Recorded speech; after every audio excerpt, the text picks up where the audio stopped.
Bom dia, irmãos. Bom dia, boa tarde, boa noite a todos os irmãos. Sobretudo a paz de Yahshua Mashiach. Pela graça do Altíssimo, nós estaremos trazendo mais um estudo, irmãos, para a Igreja do Mashiach. E dessa vez nós estaremos falando sobre as 7 igrejas do Apocalipse, né? Que elas se encontram, se os irmãos pararem para observar, lá do capítulo 1 até o capítulo 3, né? Até o versículo 22, vai estar falando das cartas das igrejas, né? Louvado seja. Lá no capítulo 1, no versículo 11, vai falar dos nomes das igrejas no qual essas cartas foram endereçadas, né? Vai falar lá. Versículo 11 vai dizer o seguinte, ó. Escreve o que vejo num livro e envia 7 igrejas. A Éfeso, Esmirna, Bérgamo, Tiatira, Sardes, Filadélfia e Laodiceia. Né, irmãos? Esses nomes aqui são os nomes das cidades no qual a igreja habitava. Né? A gente pode ver que a igreja ela não se limita a 4 paredes, a igreja é um corpo, né? E antigamente ela só era reconhecida pelo nome da cidade no qual ela habitava. Por exemplo, a igreja na cidade de Esmirna, ou a igreja na cidade de Filadélfia, ou a igreja na cidade de Sardes. Ela não tinha um nome para tomar partido. Mas hoje em dia é bem diferente, né? Fugiu-se da... Então, irmãos, a gente pode ver aqui que essas cartas, desde Éfeso até Laodiceia, né? Elas realmente foram cartas, né, que foram entregues às igrejas em cada uma dessas cidades como um relatório de como ela estaria se comportando, né? Seus prós e seus contras. O que estaria bem, o que estaria mal, né, em cada uma dessas igrejas. Do ponto de vista histórico, realmente foram entregues a essas igrejas. Mas é mister entender que foi o próprio Yahshua que ditou essas cartas, né? Foi o próprio Yahshua que ditou essas cartas a João. João escreveu e enviou.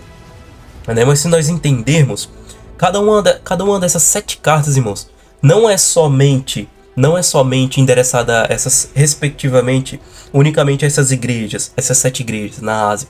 Mas sim, cada uma dessas 7 cartas corresponde profeticamente a cada um dos 7 períodos que a igreja passaria na face da terra, né? Períodos históricos que a igreja passaria na face da terra, né? Profeticamente. Então a gente pode ver que cada uma dessas cartas corresponde a um período determinado no qual a igreja passaria sobre a face da terra.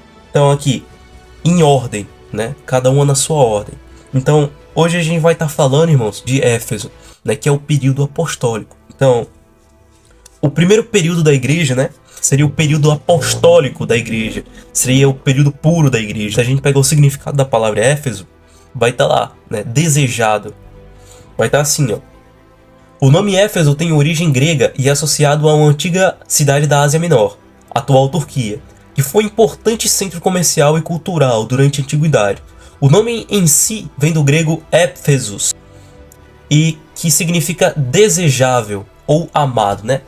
Ou seja, a igreja desejada pelo Mashiach, a igreja dos sonhos do Mashiach, né? A igreja no qual as doutrinas eram totalmente, né, respeitadas, eram faladas de maneira pura, pois foram ouvidas direto do Mashiach, estariam frescas ali, né? Eram proferidas pelos apóstolos. Como a gente pode ver lá em Atos capítulo 2, né, que a igreja era tranquila naquele tempo. A igreja era unida, né? Era unida, muito diferente de hoje, né? Como a gente pode ver. Um templo ali, um templo aqui, outro templo ali. E elas unicamente se denominam igrejas, né? Igrejas. Cada uma é uma igreja. Em vez de ser todas igreja e serem uma coisa só, elas são separadas por nomes e por doutrinas. Isso é algo errado, né, na igreja. Não podia ter. Isso é algo que foi ensinado pelos apóstolos, a união principalmente. Isso além de ser errado, foi totalmente condenado pelos apóstolos. Principalmente o apóstolo Paulo condenava tal coisa, né? Ele falava assim, por acaso está Yahshua dividido? Né? Ele fala lá em 1 Coríntios capítulo 10. 1 Coríntios capítulo 1, versículo 10 diz o seguinte. Modo de pensar, né? Essa aqui é do versículo passado. Versículo 11. Com efeito, meus irmãos, pessoas da casa de Chloe me informaram que existiam rixas entre vós. Ele chamava de rixas, né? Divisões, né? Divisões, rixas. Explico-me, cada um de vós diz que eu sou de Paulo, eu sou de Apolo, eu sou de Cefas, eu sou, né, do Mashiach. Aí ele fala assim, o Mashiach estaria assim dividido? Ele está falando que eles estão divididos, né? Quando um diz, eu sou da presbiteriana, quando o outro diz, eu sou da universal, o apóstolo Paulo ele fala assim, vocês não estão agindo de maneira meramente humana, né? Vocês não estão sendo crianças, né? Estaria por acaso o Messias dividido para você estar agindo assim, né? Paulo teria sido crucificado em favor de vós, ou foste batizado em favor de nome, ou seja, ele está falando que vocês não podem tomar partido, partido por coisas, ou homens, né? Vocês têm que tomar partido por aquele que morreu por vocês, né? Vocês foram batizados no nome dele, de Paulo, ele fala aqui, ó, fostes por acaso batizados no nome de Paulo? Por quê? Porque lá em Atos, irmãos, na pregação de Pentecostes, lá Pedro ele falava assim, Pedro, inspirado pelo Espírito do Altíssimo, a gente vai ver aqui, né, pelo Espírito que falava, né, de maneira fortemente, em que as pessoas ficavam atônitos, e eles falavam, questionavam os apóstolos, eles questionavam e falavam assim, arrependei-vos e sede imergidos, sede batizados no nome de Yahshua, o nome daquele que morreu por vocês, né? Tem que ser o nome verdadeiro, né? Não o nome romanizado, né? Vai falar lá em Atos capítulo 2. Atos capítulo 2, versículo 37. Ouvindo isso, eles sentiram o coração transpassado e perguntaram a Pedro e os demais apóstolos, irmãos, o que devemos fazer? Versículo 38. Responderam-lhes Pedro, arrependei-vos e cada um vos seja batizado em nome de Yahshua para a remissão dos vossos pecados, então recebereis o dom do Espírito Santo. Entendeu? E se vocês receberão o dom do Espírito, né? Ser imergido no nome daquele que morreu por você, né? Depois lá em Atos capítulo 4, 12 vai falar que não é dado outro nome, né? É só um nome dado pelo Altíssimo, né?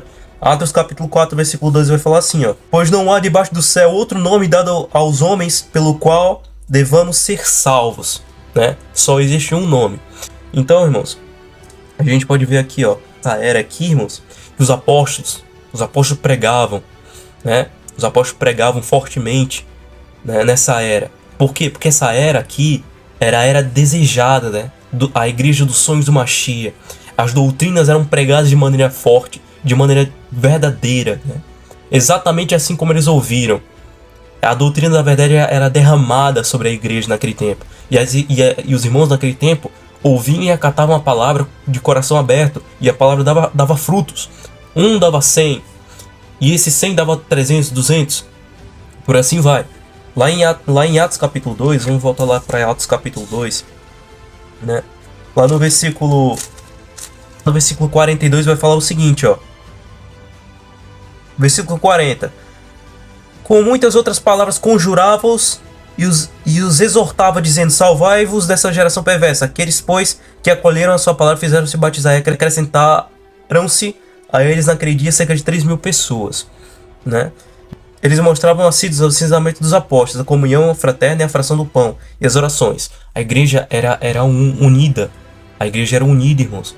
Era a igreja dos sonhos do Mashiach. Então a era de Éfeso começou lá com a morte de Yahshua.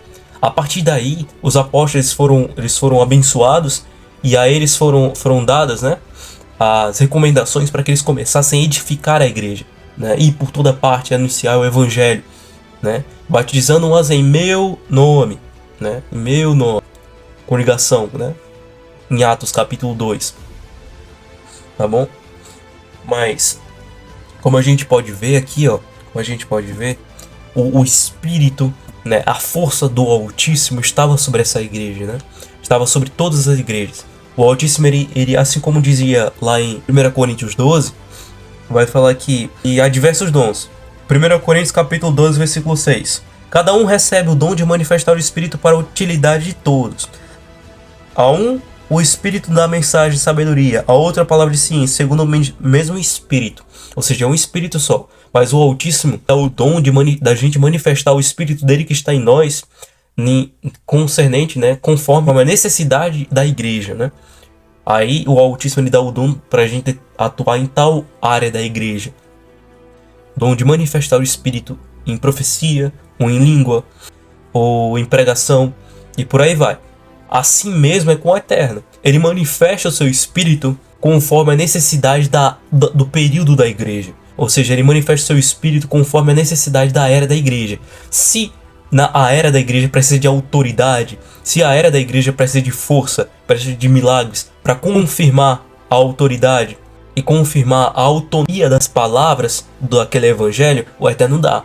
Como a gente pode ver aqui lá em Isaías capítulo 11, o Eterno ele manifesta o seu espírito, né? Isso aqui é profético, Isaías capítulo 11. Versículo 1 vai dizer o seguinte: um renovo sairá do trono de Jessé, um rebento brotará de suas raízes. Sobre ele repousará o espírito de El, o espírito de sabedoria, o espírito de entendimento, o espírito de prudência, o de coragem, o espírito de ciência e o de temor de El. São 7 espíritos. O Eterno ele é só um espírito. Há um só espírito, mas com várias manifestações. Ele manifesta o seu espírito conforme a necessidade do período que a igreja está passando.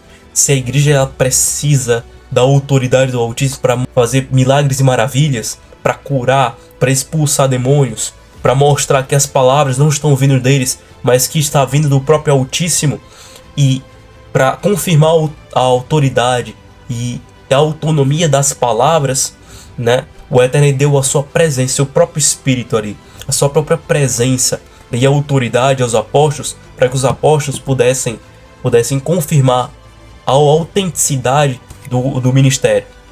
Como a gente pode ver lá em 1 Coríntios capítulo 5, lá no versículo 19, o apóstolo Paulo ele vai falar que foi confiado aos apóstolos um ministério, né? 2 Coríntios capítulo 5, versículo 19 vai falar o seguinte: pois era Yahweh que em Yahweh reconciliava o mundo consigo, não imputando os homens suas faltas, pondo em nós a palavra da reconciliação, né? Aí eles vão lá e falam: reconciliai-vos com Yahweh. Reconciliar com o que, né? Com a palavra do evangelho, né? Como está lá em Efésios capítulo 1, versículo 13, vai falar lá: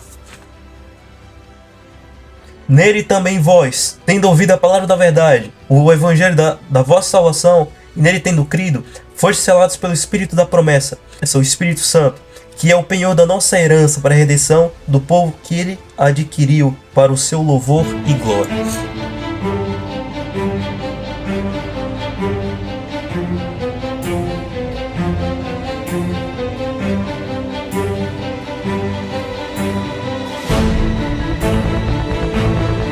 O que a gente pode ver hoje? A gente pode ver hoje que Éfeso, a carta a Éfeso representa a primeira era da igreja, né? O primeiro período que a igreja passou na face da terra. E que esse primeiro período, os apóstolos tinham grande bênção do Eterno para pregar, né? E eles tinham isso porque o Eterno ele manifesta o seu espírito conforme a necessidade da era da igreja. Na primeira era, ele manifestou o seu espírito como sua própria autoridade. O próprio Espírito do Altíssimo estava sobre os apóstolos, para que eles pregassem com autoridade, né? Fazendo milagres, maravilhas e prodígios, para testemunhar, para testificar a autoridade da palavra, a seriedade da palavra e a autonomia das palavras. Quem realmente falava, de quem realmente eram as palavras. Porque o evangelho que eles pregavam não era um evangelho humano, não eram deles, não eram de autoria deles, era do Eterno, né? E eles pregavam por autoria do Eterno, que traziam a mensagem de paz, o evangelho de paz, né? De salvação, de reconciliação. Então, irmãos, é isso. Louvado seja. Então, espero que os irmãos tenham entendido. Louvado seja. Paz de Yahweh.